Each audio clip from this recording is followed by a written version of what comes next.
我係一個好怕着裙嘅人，唯獨呢一次我拒絕唔到，因為新娘係我人生中第一個愛上嘅人。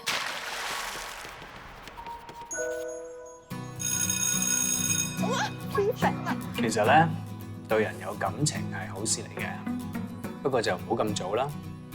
咁不如嚟試下中意一啲人哋唔俾你中意嘅嘢咯。男嘅攬嗰條腰啦。例如咧，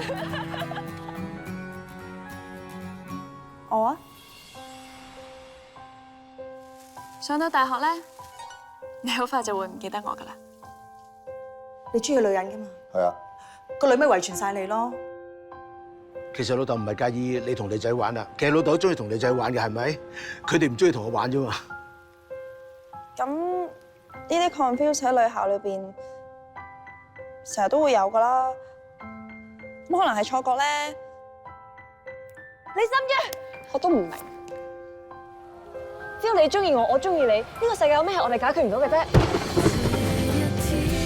心月，跟我去美國啦。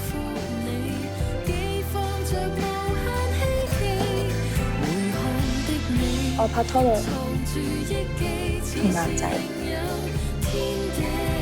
我和你心月並無任何親密關係。如果你想玩男朋友咧，記住揾我。如果我哋30歲